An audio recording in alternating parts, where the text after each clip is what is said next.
ایک صاحب نے سوال کیا ہے کہ اللہ رب العزت نے ہم سب کو درود شریف صلاۃ و سلام پڑھنے کا حکم دیا ہے، لیکن جو درود شریف ہم پڑھتے ہیں اس میں شروع میں امر کا صیغہ ہے، اور امر تو حکم کے لیے ہوتا ہے، کیا اس صیغے کے ساتھ درود شریف پڑھنا درست ہے؟ تو اس کا جواب یہ ہے کہ سورہ احزاب کی جب یہ آیت نازل ہوئی، ان اللہ وملائکتہ یصلون علی النبی یا ایھا الذین آمنوا صلوا علیہ وسلموا تسلیما، تو ایک جلیل القدر صحابی حضرت کعب بن عجرہ رضی اللہ تعالیٰ عنہ نے نبی صلی اللہ علیہ وسلم سے پوچھا، یا رسول اللہ صلی اللہ علیہ وسلم، ہم آپ پر سلام کیسے بھیجیں؟ یہ تو ہمیں طریقہ معلوم ہے، کیونکہ آیت میں آیا صلو علیہ وسلموا تسلیما، تم نبی صلی اللہ علیہ وسلم پر صلاۃ بھیجو اور سلام بھیجو۔ تو ہم سلام کیسے بھیجیں یہ تو ہمیں معلوم ہے، کیونکہ نبی صلی اللہ علیہ وسلم نے ان کو تحیات سکھائی ہوئی تھی، اس میں الفاظ یہ تھے السلام علیک ایھا النبی ورحمۃ اللہ وبرکاتہ۔ تو سلام آتا تھا ان کو کہ کیسے نبی صلی اللہ علیہ وسلم پر سلام بھیجنا، لیکن صلاۃ کیسے بھیجیں کہ صلاۃ کا معنی دعا، اس پر نبی صلی اللہ علیہ وسلم نے وہ والا درود شریف سکھایا جو آپ نماز میں پڑھتے ہیں، اللہم صلی علی محمد وعلی آل محمد۔ اب ان صاحب کا سوال یہ ہے کہ ہم جب درود شریف پڑھتے ہیں تو اللہم صلی، تو صلی یہ امر کا صیغہ ہے، تو امر تو حکم کے معنی میں ہوتا ہے، تو ہم اللہ کو حکم تو نہیں دے سکتے، یہ ان کا سوال ہے۔ تو اس کا جواب یہ ہے کہ اس کے لیے ہمیں عربی گرامر اور لغت، معانی، بیان، بدیع، یہ جو علماء ہیں جامعہ شفیعہ میں، یہ 22 علوم پڑھنے کے بعد پھر کہیں جا کر عالم بنتے ہیں، 22 سبجیکٹ، اس میں سے ایک یہ علم معانی، بیان، بدیع بھی ہے، جس میں بتایا جاتا ہے کہ امر کبھی حکم کے لیے آتا ہے اور امر کبھی دعا کے معنی میں آتا ہے۔ چنانچہ جتنی دعائیں ہیں نا جو اللہ تعالیٰ نے قرآن مجید میں سکھائی، جو انبیاء علیہ السلام نے مانگی، اور جو دعائیں نبی صلی اللہ علیہ وسلم نے خود سکھائیں، سب میں امر کا صیغہ ہے، سب میں امر کا صیغہ ہے۔ ابھی آج جمعے کے موضوع میں دعا تھی، ربنا ہب لنا من ازواجنا وذریاتنا قرۃ اعین، اے اللہ ہمیں اپنے بچوں سے، گھر والوں سے، اولاد کے آنکھوں کی ٹھنڈک عطا فرما۔ یہاں ہب امر کا صیغہ ہے، تو یہاں امر حکم کے لیے نہیں ہے، نعوذ باللہ، ہم اللہ کو حکم نہیں دیں گے، یہ امر کس کے لیے ہے؟ دعا کے لیے۔ اور کیوں؟ اس کی حکمت بھی لکھی محدثین نے کہ دعاؤں میں امر کا صیغہ بھی، اس لیے کہ آپ کی دعا آپ کی طرف سے یقین کے ساتھ ہو۔ ڈھیلی ڈھیلی دعا مانگنا درست نہیں ہے۔ ڈھیلی دعا کیسے؟ منع کیا ہمارے مشائخ نے، محدثین نے اس طرح دعا کرنے سے، اے اللہ مجھے اولاد دینی ہے تو دے دے، نہیں دینی تو نعوذ باللہ من ذالک، اے اللہ اولاد دے مجھے، دعا۔ تو امر کا صیغہ کیوں دعاؤں میں سکھایا گیا؟ وہ بچوں کو دعا سکھاتے ہیں ذہن تیز کرنے کے لیے، رب اشرح لی صدری، وہاں اشرح میں امر کا صیغہ ہے، میں نے کہا نا سب دعاؤں میں کیا ہے؟ امر کا صیغہ، تاکہ یہ بندہ یقین کے ساتھ مانگے، شک کے ساتھ نہ مانگے، ڈھیلی ڈھیلی دعائیں نہ کرے، یقین کے ساتھ دعائیں مانگے۔ اس لیے اللہم صلی علی محمد میں جو امر کا صیغہ ہے وہ بالکل درست، بالکل درست۔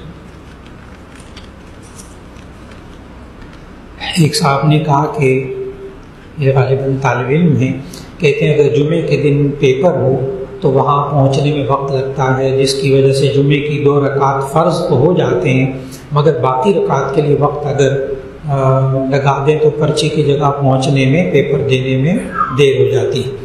جی اس کا جواب یہ ہے کہ دیکھیں، پیپر جو شروع ہوتا ہے عام طور پر تو وہ جمعے کی نماز کا عام طور پر خیال کرتے ہیں، لیکن کچھ جگہیں ایسی ہیں کہ جہاں پیپر میں واقعی اس بات کا خیال نہیں کیا جاتا، تو وہاں آپ یہ ذہن میں رکھیں کہ ظہر کی نماز کا وقت شروع ہو جاتا ہے، جمعے کی نماز کا وقت شروع ہو جاتا ہے مثال کے طور پر 12:30 سے، اور 2:30 بجے تک رہتا ہے، تو آپ تھوڑی سی ذرا توجہ دے لیں، کہاں 1 بجے نماز ہوتی ہے، کہاں 1:30 بجے ہوتی، کہاں 2 بجے ہوتی، کہاں ذرا اور لیٹ ہوتی، تو تھوڑی سی توجہ دیں گے تو انشاءاللہ العزیز آپ کا جمعہ نہیں جائے گا۔ اور کم از کم اگر 2 فرض جوان بچہ ہے، جوان بچی ہے، تو بچی کے اوپر، بیٹی کے اوپر تو جمعے کی نماز فرض نہیں ہے، وہ تو ظہر کی نماز گھر میں پڑھ کے چلی جائے، اور بیٹا جوان ہو تو ایسی صورت کے اندر اس پر جمعہ فرض ہے، لیکن اسے معلوم کہ پیپر شروع ہو گیا تو جمعے کا بھی نہ وقت ہی نہیں ہوگا کہیں بھی، اور میں پیپر دینے چلا گیا تو میرا جمعہ قضا ہو جائے گا۔ بالفرض اگر اس وجہ سے جمعہ قضا ہو جائے تو بعد میں ظہر کی نماز پڑھ لیں، جمعہ قضا ہو جائے بعد میں ظہر کی نماز پڑھ لیں، انشاءاللہ اس کے ذمے سے فرض ادا ہو جائے گا۔ لیکن انہوں نے لکھا کہ میں 2 رکعت فرض ہو جاتے ہیں اگر میں پڑھوں تو، بالکل ٹھیک، صرف یہ 2 رکعت فرض پڑھ کے چلا جائے، جمعے کا فرض ادا ہو جائے، باقی سنتیں موقع رہ جائیں گے، موقع ملے تو بعد میں پڑھ لے، نہ ملے تو اور استغفار، لیکن فرض بہرحال ادا کر لیں۔ جی سفر کی حالت میں جو ہم نماز پڑھتے ہیں تو اس کو بھی سنتیں موقع پڑھنی چاہیے، صرف 2 فرض۔ جی بھائی صاحب نے سوال کیا ہے کہ سفر میں جب ہم ہوتے ہیں تو اس وقت بھی کیا جمعہ فرض ہوتا ہے، اور اگر جمعہ نہیں ہے اور نمازیں ہیں تو ان میں سنت مؤکدہ پڑھیں گے کہ نہیں پڑھیں گے؟ تو اس کا جواب یہ ہے کہ مسافر پر جمعہ فرض نہیں ہوتا۔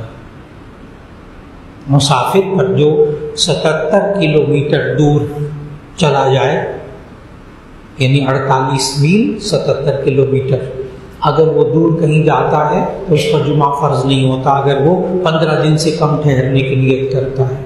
تو ایسی صورت میں اگر وہاں گیا، جمعے کی نماز مسجد میں مل گئی، جمعہ پڑھ لے، جمعہ پڑھ لے۔ لیکن مسافر کے لیے سنت مؤکدہ، غیر مؤکدہ، نوافل سب نفل ہے، پڑھے گا تو پوری پڑھے گا۔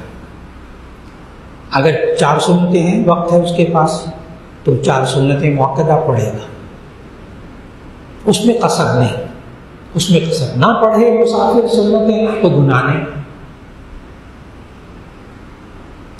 ایک صاحب نے کہا بچے اور بچی کے نکاح کی شرعی عمر کیا ہے؟ کیا یہ کہنا جب تک بچہ 25 سال تک نہ پہنچے اس کی شادی نہیں کریں گے، کیونکہ 25 سال کی عمر میں شادی کرنا سنت ہے؟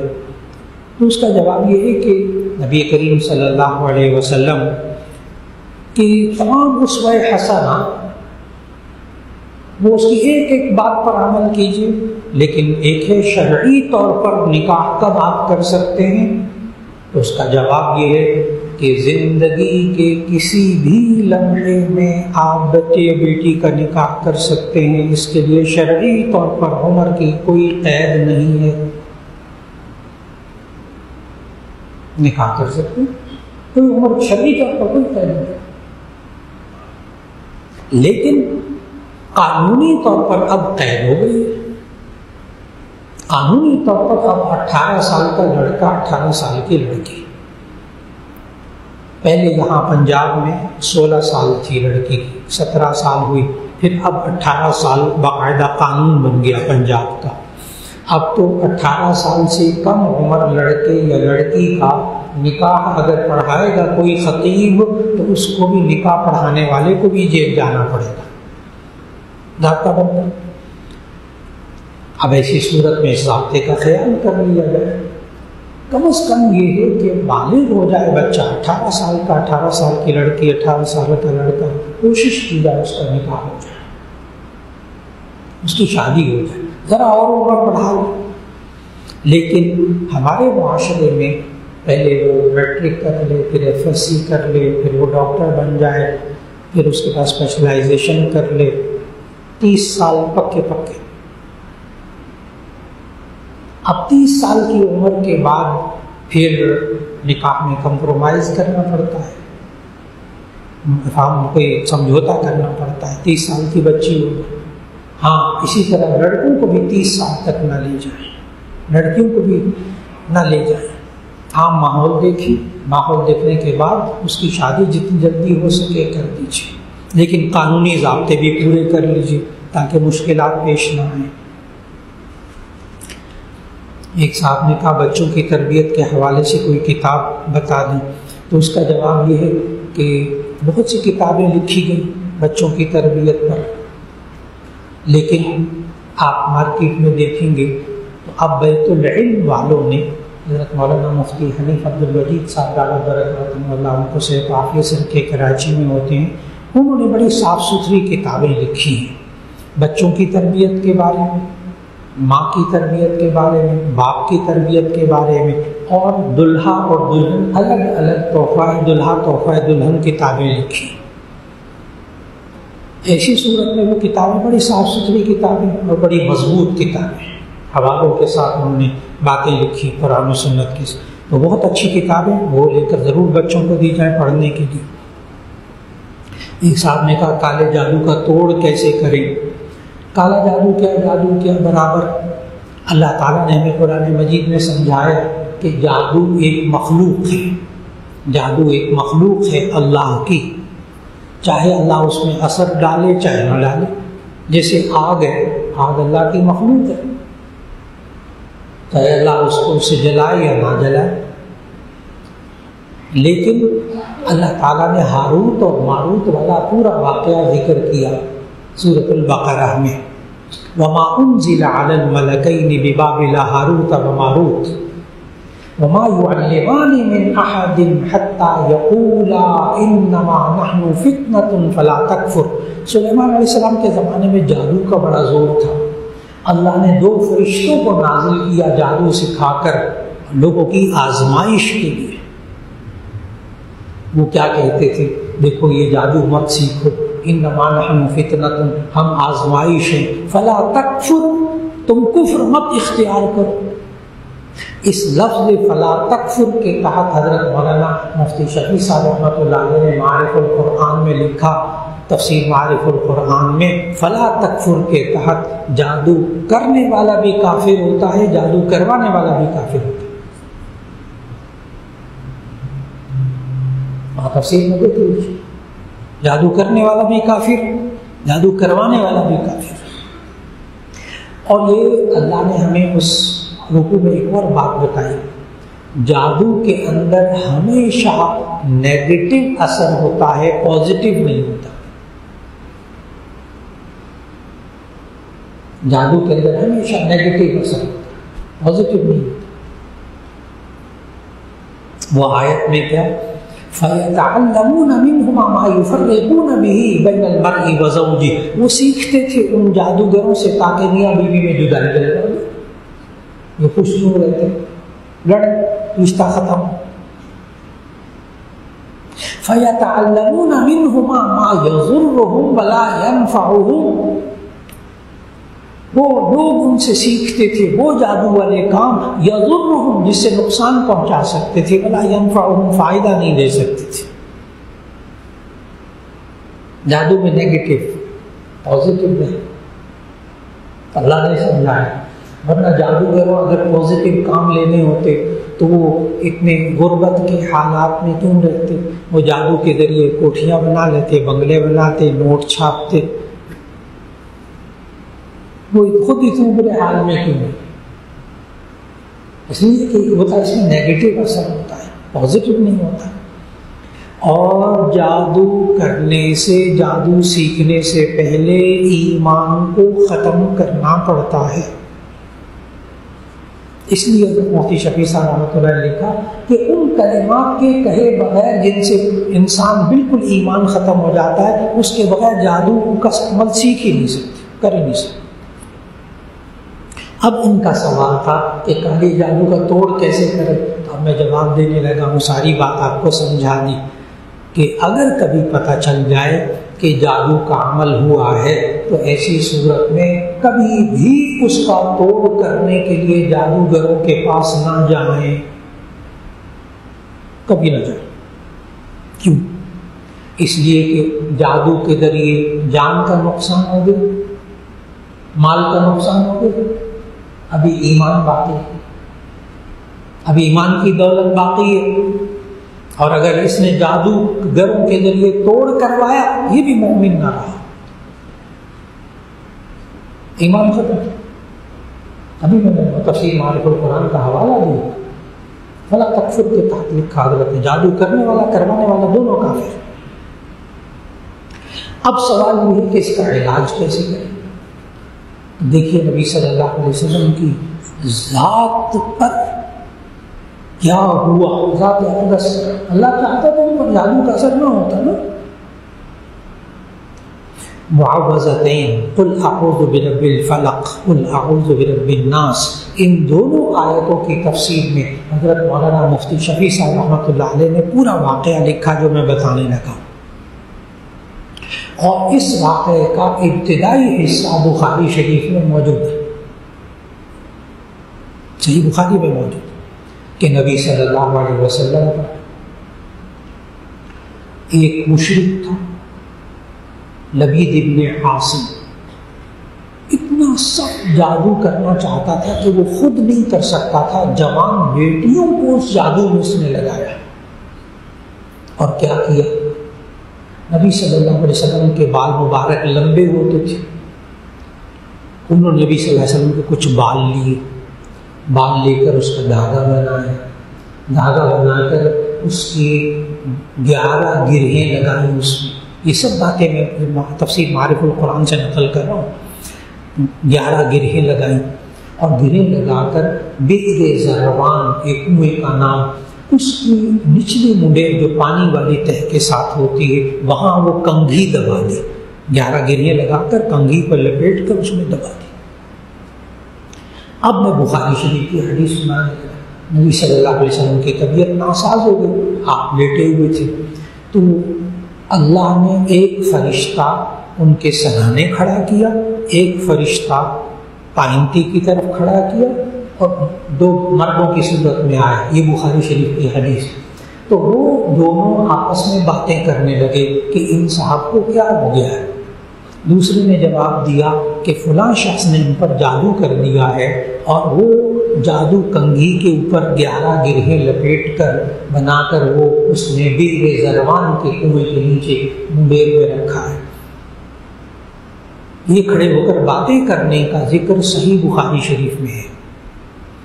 اب آگے کی بات تفسیر معارف القرآن کہ نبی صلی اللہ علیہ وسلم نے صحابہ کو بھیجا اور وہ اس بئر زروان میں سے کنگھی نکلوائی، اللہ نے اس وقت سورۃ الفلق، سورۃ الناس نازل کی، ایک سورت میں 5 آیتیں، ایک میں 6 آیتیں، 5 اور 6 11۔ وہاں مفسرین نے لکھا کہ نبی صلی اللہ علیہ وسلم ایک ایک آیت پڑھتے جاتے تھے اور اس ایک ایک گرہ کھلتی جاتی تھی، 11 گرہیں کھل گئی، اللہ نے نبی صلی اللہ علیہ وسلم کو شفا دے دی۔ لیکن اب آپ ذہن میں رکھیں کہ اگر اللہ چاہتا تو نبی صلی اللہ علیہ وسلم جادو کا اثر ہی نہ ہوتا، کرتے رہتے لوگ جادو، لیکن ہمیں کیسے تعلیم ہوتی اس بات کی کہ اگر ہم پر کوئی جادو کر دے تو ہم کیا کریں؟ لقد کان لکم فی رسول اللہ اسوۃ حسنہ، رسول اللہ صلی اللہ علیہ وسلم کی ذات اقدس میں ہمارے لیے بہترین نمونہ زندگی، بہترین نمونہ ہے۔ کیا کریں جی؟ یہ سورۃ الفلق، سورۃ الناس پڑھیں، اور اس میں نا ایک آیت آپ کبھی ترجمہ پڑھیے گا اس کا، وَمِن شَرِّ النَّفَّاثَاتِ فِي الْعُقَدِ، میں پناہ مانگتا ہوں گرہوں میں پھونکنے والیوں کے شر سے۔ یہاں ذہن میں آتا ہے کہ وہ مردوں کا ذکر یہاں کیوں نہیں، عورتوں کا کیوں ہے؟ سمجھ میں آ گیا؟ لبید ابن عاصم کی بیٹی، گرہوں میں پھونکنے والیوں کے شر سے۔ تو معلوم ہوا اول تو یہ جتنے لوگ ہوتے ہیں وہ فلاں نے آپ پر جادو کر دیا، فلاں نے جادو کر دیا، خواہ مخواہ کی دشمنیاں پیدا ہو جاتی ہیں. وہ تمہاری پھوپھی نے کر دیا، تمہارے فلاں نے کر دیا، تمہارے فلاں نے کر دیا، نام لے لے کر بتاتے ہیں. کیا ہو نہ کیا ہو دشمنیاں تو ہو گئی نا. اس لیے نہ جائیں ایسے لوگوں کے پاس، نہ جائیں. اور وہ بھی وہ سپورٹ نہیں کرتے. اب تو لاکھوں روپے لیتے ہیں، لاکھوں روپے لیتے ہیں. اس لیے کسی بھی سفلی عملیات کرنے والے کے پاس، جادو ٹونے کرنے والے کے پاس کبھی بھی توڑ کے لیے نہ جائے. کچھ نہیں. جی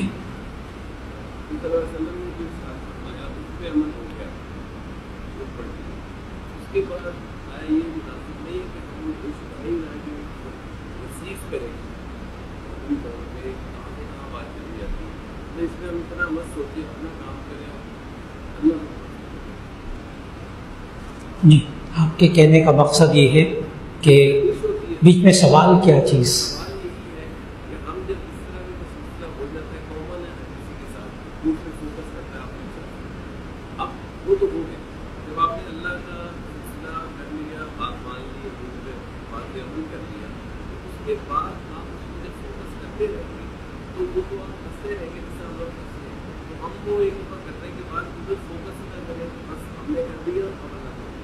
جی بھائی صاحب کا سوال جو ہے نا اس کی طرف توجہ دیجیے گا.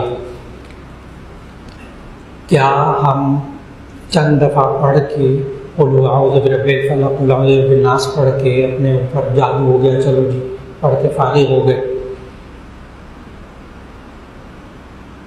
صحاح ستہ کی حدیث سنانے لگا. نبی صلی اللہ علیہ وسلم اس کے بعد ہر رات کو سوتے ہوئے 3 بار قل اعوذ برب الفلق، 3 بار قل اعوذ برب الناس پڑھ کر زندگی کے آخر تک اس پر عمل کرتے ہیں. یہاں تک کہ جب بہت زیادہ نبی صلی اللہ علیہ وسلم کو آخری وقت میں بہت تیز بخار ہوا ہے نا، بہت تیز بخار ہوا، تو نبی صلی اللہ علیہ وسلم نے حضرت عائشہ رضی اللہ عنہ زوجہ مطہرہ سے فرمایا کہ تم یہ دونوں سنتیں پڑھ کے دم کر دو میرے اوپر. حضرت عائشہ رضی اللہ عنہ نے فرمایا، عرض کیا کہ پڑھ میں دوں گی، کیونکہ نبی صلی اللہ علیہ وسلم بہت تکلیف میں تھے. پڑھ میں دوں گی لیکن میں آپ کے ہاتھوں پر دم کروں گی، آپ اپنے جسم پر مل لیجیے. نبی صلی اللہ علیہ وسلم کو ہر رات ضرورت تھی، ہمیں ضرورت نہیں ہے. بھائی صاحب کی توجہ، پڑھ کر فارغ نہ ہو جائے کہ بس ہم نے پڑھ لیا اب آگے بڑھا. نہیں، وہ تو ساری زندگی کرتے رہے. ہم بھی اپنے معمولات بنا لیں، انشاءاللہ اللہ حفاظت سے رکھے گا. جی آپ نے یہ کہا کہ اپنے کالے جادو کے دور کے لیے کسی کالے جادو کے پاس بھی جانا، لیکن کچھ لوگ ہوتے ہیں جو روحانی علاج بھی کرتے ہیں، کچھ صاحب ہوتے ہیں، کچھ بزرگ ہوتے ہیں، تو وہ بھی ناجائز ہے. جی بھائی صاحب نے سوال کیا ہے کہ آپ نے یہ تو منع کر دیا کہ کالے جادو سفلی عملیات والوں کے پاس نہیں جانا، تو بعض لوگ روحانی اسلامی جائز طریقے سے جادو کا توڑ کرتے ہیں یا دم کرتے ہیں. تو ایسی صورت میں اگر آپ علماء سے پوچھ لیجیے کہ فلاں جو شخص ہے بالکل پتہ نہیں چلتا کہ یہ سفلی عملیات والا بندہ ہے، داڑھی رکھی ہوئی ہے، ٹوپی پہنی ہوئی ہے، نورانی شخصیت ہے، سب کچھ وہ بتاتے بھی قرآن آیات. ہاں شروع میں یہی کہتے ہیں قرآن آیات پڑھ لو، یہ پڑھ لو، یہ پڑھ لو، یہ پڑھ لو. چند دفعہ جانا ہوتا ہے. ایک ان کی نشانی ہوتی ہے کہ وہ مفت نہیں کہتے، وہ پیسے لیتے. پھر اس کے بعد وہ کالی ہانڈی پر لے آتے، پھر کالی ہانڈی سے کالی سیڑھی پر لے آتے، پھر اس کے بعد وہ بندر کے ہاتھ پہ لے آتے. بندر کے ہاتھ، کوئی کہتے ہیں الو لے کر آئے، بس سمجھ جائے. شروع میں وہ جال میں پھنساتے ہیں، یہ آئے پڑھ لیں، فلاں پڑھ لیں، فلاں پڑھ لیں. اس لیے علماء سے پوچھیں کیا یہ بندہ واقعی درست ہے عملیات میں؟ اگر درست ہے، جائز عملیات کرتا ہے، ضرور جائز، وہاں جائز. لیکن اپنے طور پر دھوکہ نہ کھائیں، بہت برا حال ہے. ایک صاحب نے کہا کہ سفر کی نماز گاؤں تبدیل ہونے سے شروع ہو جاتی ہے یا ضلع تبدیل ہونے سے؟ تو اس کا جواب یہ ہے جب اپنے گاؤں کی حدود، اپنے شہر کی حدود سے آپ 77 کلومیٹر کا ارادہ کر کے جاتے ہیں، مثال کے طور پر آپ گجرات چلے گئے، پھر گجرات شہر میں آپ اس شہر کو چھوڑ کر جہلم چلے گئے، اب وہاں 77 کلومیٹر کی شرط نہیں ہے، ایک دن وہاں ٹھہرے پھر اگلے گاؤں میں، جیسے تبلیغی جماعت والے، 3 دن وہاں ٹھہرے، 3 دن اگلے شہر، 3 دن اگلے شہر، تو وہ مسافر رہے گا۔ 15 دن ایک جگہ ٹھہرنے کی نیت کر لے گا تو مقیم ہو جائے گا۔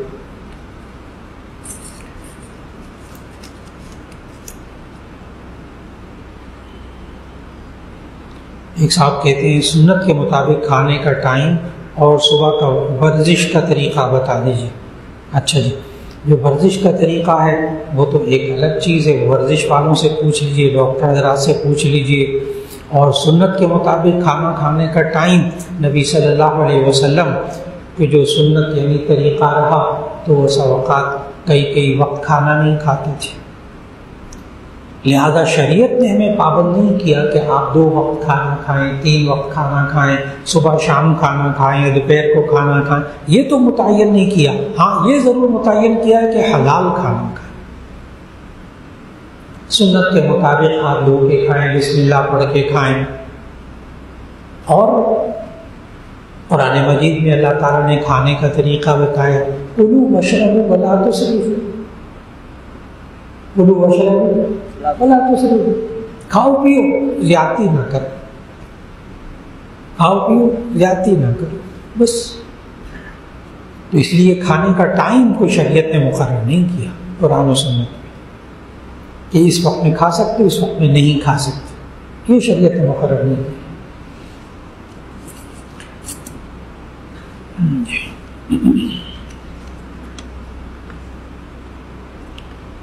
جی کہتے ہیں رضاعی بہن بھائی ایک ہی ماں کا دودھ پیا ہو، ان کی اولاد آپس میں شادی کر سکتی؟ جی نہیں، وہ جب ماں بن گئی تو آگے اس کی اولاد ساری آپ پر حرام ہو گئی، سارے بہن۔ نبی صلی اللہ علیہ وسلم نے یہ اصول بتایا، جو نسب سے رشتے حرام ہوتے ہیں وہ دودھ پینے سے بھی حرام ہو جاتے ہیں۔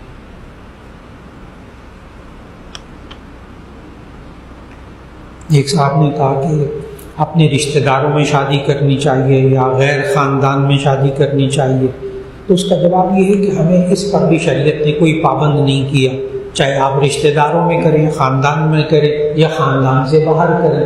بعض لوگ سید ہوتے ہیں، وہ غیر سیدوں میں نکاح ہی نہیں کرتے کہ ہمارا خاندان زیادہ عزت والا ہے، لیکن جس ذات اقدس کی وجہ سے یہ بندہ سید ہے نا، یعنی نبی کریم صلی اللہ علیہ وسلم بنو ہاشم میں سے وہ سید کہلاتا ہے، تو نبی صلی اللہ علیہ وسلم نے خود اپنی 2 بیٹیاں غیر سیدوں میں دی۔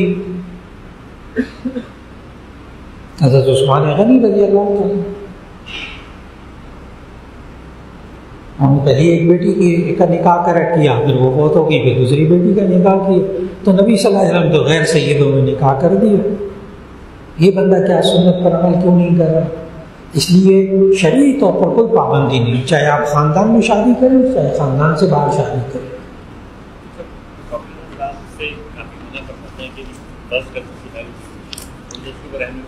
جی ایک صاحب نے سوال کیا ہے کہ ڈاکٹر صاحب کزن میرج سے منع کرتے ہیں، کزن میرج سے منع کرتے ہیں کیونکہ بیماریاں بہت زیادہ ایک دوسرے کو لگ جاتی ہیں، تو کیا جو کزن میرج نہیں کرتے وہ تو بیمار نہیں ہوتے نا کبھی؟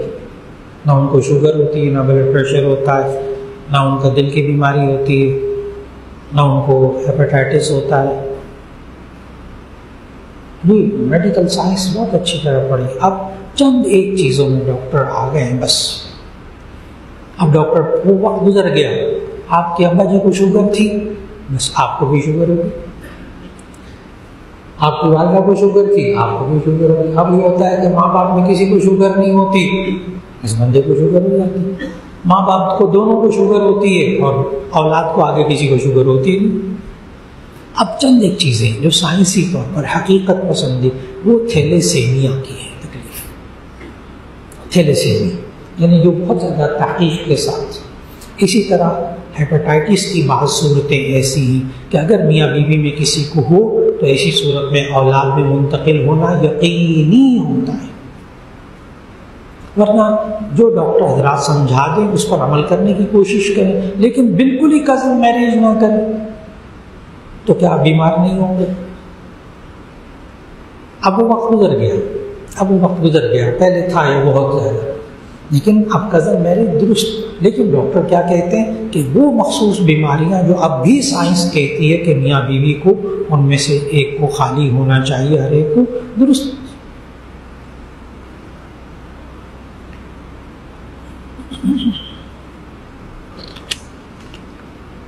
ایک صاحب نے کہا اگر امام رکوع میں چلا گیا، بندہ اللہ اکبر کہہ کر شامل ہوتا ہے، ہاتھ اٹھا کر اللہ اکبر کرتا ہے، قیام کرتا ہے، پھر رکوع میں شامل ہو جائے یا اللہ اکبر کہہ کر شامل ہو جائے، یہ بڑا عام مسئلہ، اس کے لیے سمجھ لیجیے اللہ اکبر قیام کی حالت میں کہنا یہ فرض ہے، اللہ اکبر کہنا فرض ہے، قیام فرض ہے، بس یہ بات ذہن میں رکھیے۔ ہاتھ اٹھانا سنت ہے، ہاتھ اٹھانا سنت ہے۔ اب ایک بندہ آیا، آ کے جماعت میں کھڑا، امام رکوع میں چلا گیا، تو یہ کھڑے ہو کر کہتا ہے اللہ اکبر، چاہے ہاتھ نہ اٹھائے، چاہے ہاتھ اللہ اکبر کہہ کر نہ باندھے، کیونکہ ہاتھ باندھنا بھی سنت، اٹھانا بھی سنت، لیکن لفظ اللہ اکبر زبان سے دل میں نہیں،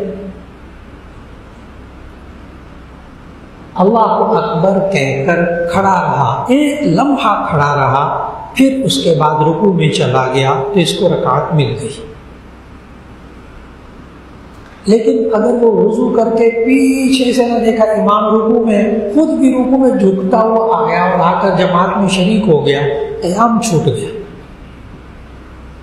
ایک لمحہ قیام فرض، پھر جماعت میں شریک ہو گیا، رکوع میں جا کر امام کے ساتھ رکعت مل گئی، تو معلوم کیا ہوا؟ صرف اللہ اکبر کہہ لے بس، چاہے ہاتھ نہ اٹھائے، چاہے نہ باندھے، لیکن کھڑے ہو کر کہنا۔ جی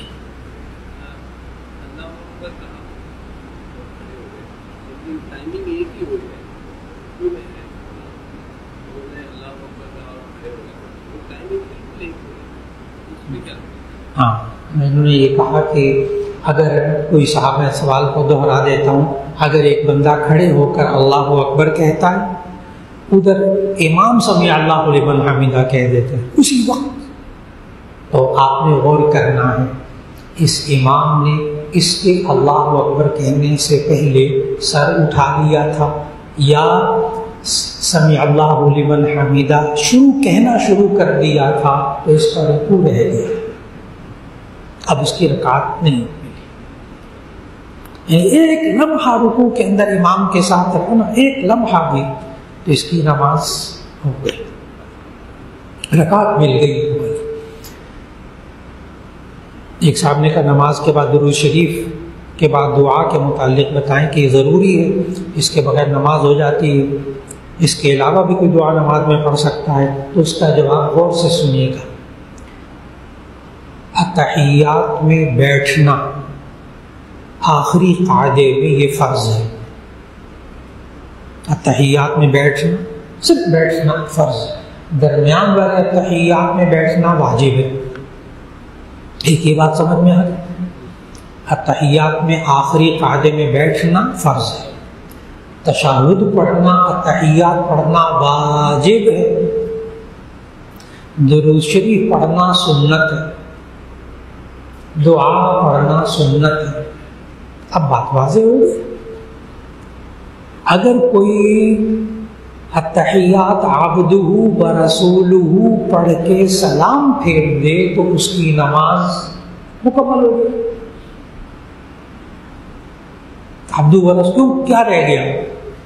دو سنتیں رہ گئی، فرض واجب ہو گئی۔ یہ بات نبی صلی اللہ علیہ وسلم نے حضرت عبداللہ بن مسعود رضی اللہ تعالیٰ عنہ کو سمجھائی، تشہد سکھا کے کہا کہ اذا اتممت فقد تمت صلاتک، او کما قال علیہ السلام، جب آپ نے اتحیات پڑھ لی فقد تمت صلاتک، آپ کی نماز پوری ہو گئی، یعنی فرائض واجبات پورے ہو گئے۔ تو اس لیے درود شریف پڑھنا سنت، درود شریف بھی پڑھی ہے، دعا بھی مانگی، اچھا، انہوں نے پوچھا ہے کہ کیا کوئی اور دعا مانگ سکتے ہیں اس کی جگہ؟ تو اس کا جواب یہ کہ قرآن مجید کی دعا مسنون دعا مانگ لیجئے، عربی میں دعا مانگ لیجئے، اردو میں نہ مانگیں، کیونکہ ہمارے بعد ائمہ کے نزدیک اردو میں دعا مانگنے سے یا اردو میں بات کرنے سے نماز فاسد ہو جاتی ہے۔ تو نماز کے اندر سلام سے پہلے عربی میں دعا مانگ لیجئے، مسنون دعا کوئی بھی پڑھ لیجئے، قرآن مجید کی دعا پڑھ لیجئے، جائز۔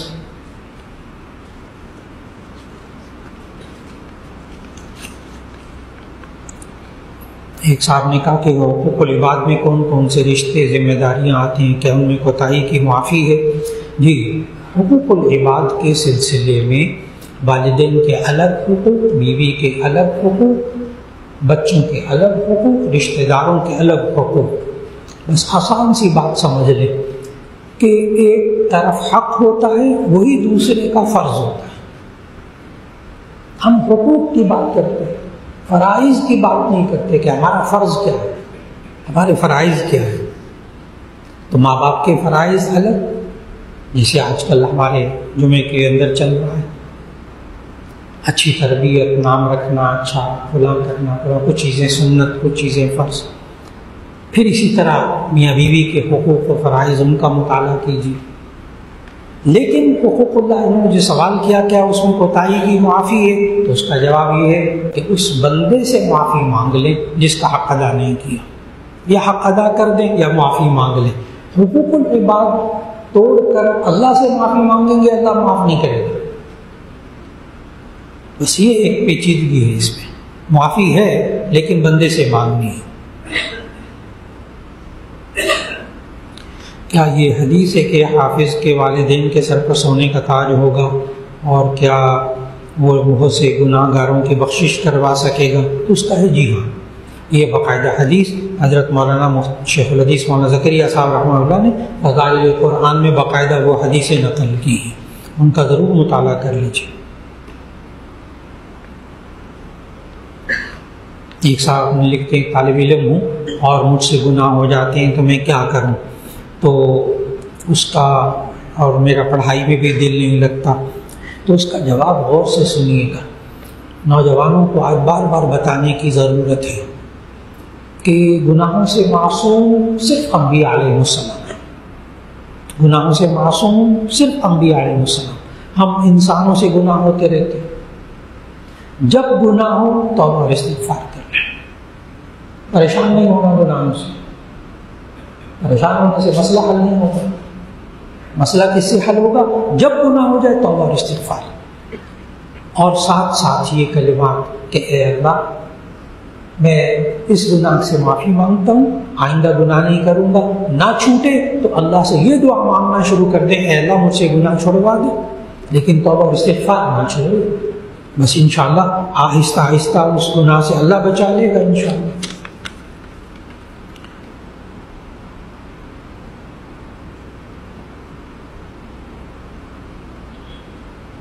ایک صاحب نے کہا میں ایک جگہ کام کر رہا ہوں اور وہاں حالات کی وجہ سے 1 سال ہو گیا، تنخواہ نہیں مل رہی، تو کیا ایک اور کمپنی ہے، میں معاشی تنگی کو سامنے رکھتے ہوئے اگر اس میں آفر ملے تو کیا اس میں نوکری کی جا سکتی ہے؟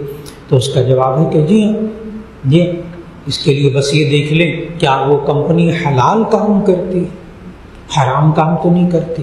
تو ایسی صورت میں اس کمپنی کے اندر آپ اس کو چھوڑ کر ان سے معذرت کر لیجیے، استعفیٰ دے دیجیے، کہیے کہ میں کسی اور کمپنی میں جوائن کرنا چاہتا ہوں، تو اس میں کوئی حرج کی بات نہیں۔ ایک صاحب نے کہا کہ زکوٰۃ کے بارے میں آپ نے کہا کہ اللہ کا حکم پورا کرنے کے لیے ہیلا جائز ہے، یہ کیسے معلوم ہوگا کہ نیت اللہ کا حکم پورا کرنے کی ہے؟ یہ باتیں سیکھنے کی ہیں۔ اگر آپ زکوٰۃ میں کسی کی مدد کرنا چاہتے ہیں اور وہ سید ہے، آپ اس کی مدد کرنا، سید کو زکوٰۃ نہیں دی جا سکتی، تو علماء کے پاس بیٹھیں، علماء آپ کو بتائیں گے کہ کسی اور غریب کو آپ زکوٰۃ دے دیں، اور اس کو کہیں بھی آپ اپنی مرضی سے اس سید کو ہدیہ دے دیں، جائز، آپ کی زکوٰۃ ادا ہو جائے گی، اس میں کوئی حرج کی بات نہیں۔ ایک صاحب نے کہا زکوٰۃ میں وکیل کو مالک بنانے سے ادا ہو جاتی ہے؟ تو اس کا جواب ہے کہ جی نہیں، اس کا جواب ہے کہ جی نہیں. اس کا جواب طریقہ ہے. اس کا طریقہ یہ نہیں آپ نے کسی مالدار کو زکوٰۃ دی اور کہا فلاں کو یہ زکوٰۃ دے دینا اور وہ مالدار ہے تو زکوٰۃ آپ کی ادا نہیں ہوگی. ہاں اگر کوئی غریب ہے آپ کسی اور کی مدد کرنا چاہتے ہیں لیکن وہ زکوٰۃ نہیں لیتا تو آپ کسی غریب کو دے دیں اور اس کو وکیل بنا دیں یا یوں کہہ دیں کہ میں آپ کو زکوٰۃ کا پیسہ دیتا ہوں, پوری بات سمجھا دیں اور کہیں خوشی سے آپ مجبور نہ کریں اس کو, پھر ورنہ زکوٰۃ ادا نہیں ہوگی کہ میں آپ کو 1000 روپیہ دے رہا ہوں یہ فلاں غریب کو جا کے دے دیں, اس سے زکوٰۃ ادا نہیں ہوتی. ہاں وہ اگر غریب ہے تو زکوٰۃ ادا ہو گئی. اب میں اس بات کو تھوڑا سا کھول دوں. آپ کسی کو دیتے ہیں پیسے, وہ مالدار ہے, آپ اس کو جا کر کہتے ہیں یہ کسی غریب کو دے دیں, جب وہ غریب کو دے گا زکوٰۃ ادا ہو گئی. میں پھر سوال کو جواب دوہرا دوں. آپ جس کو دے رہے ہیں وہ وکیل ہے, وکیل کو مالک بنانے کی ضرورت نہیں ہے. آپ اس کو کیا کہہ رہے ہیں جا کر فلاں غریب کو زکوٰۃ دے دیں, اس کو نہ بتائیں کہ زکوٰۃ ہے, یہ ضروری نہیں ہے, یہ ہونا چاہیے مستحق ہو. اس لیے وکیل کو مالک نہ بنائیں, وکیل مالک بنتا بھی نہیں ہے. میرے خیال میں بات بہت واضح ہو گئی جی.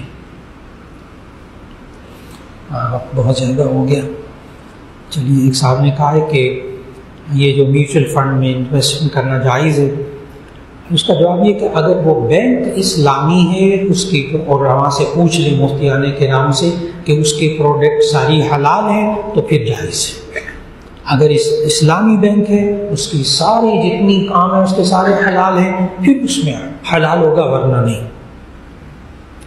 کہا کیا مستورات مسجد میں جمعہ پڑھنے کے لیے جا سکتی ہیں, تو اس کا جواب یہ کہ آج بھی شرعی حدود کے ساتھ پردے کے ساتھ راستہ الگ ہو, غیر محرموں سے خلط ملط مت ہوں, تو اسی صورت میں آج بھی گنجائش موجود ہے. لیکن شرعی تقاضے پورے نہ ہوں تو پھر اسی صورت میں مستورات کا جمعہ میں جانا جائز نہیں ہے, پھر وہ گھروں میں ظہر کی نماز پڑھ لیں. ایک صاحب نے کہا میں ایک دینی مدرسے میں طالب علم ہوں اور تفسیر کو سیکھتا ہوں اور چیزیں پڑھتا ہوں, تو کوئی خاص دعا منقول جو میں روزانہ پڑھوں؟ جی وہ دعا رب اشرح لی صدری ویسر لی امری. یہ تو تمام طلباء کو ہمارے اساتذہ سکھاتے ہیں کہ آپ یہ دعا مانگا کریں سبق پڑھنے سے پہلے, جو حضرت موسیٰ علیہ السلام کو اللہ تعالیٰ نے سکھائی, رب اشرح لی صدری ویسر لی امری واحلل عقدۃ من لسانی یفقهوا قولی. 16ویں پارے میں سورہ طٰہٰ کے دوسرے رکوع میں. اجازت چاہوں گا جی. السلام علیکم.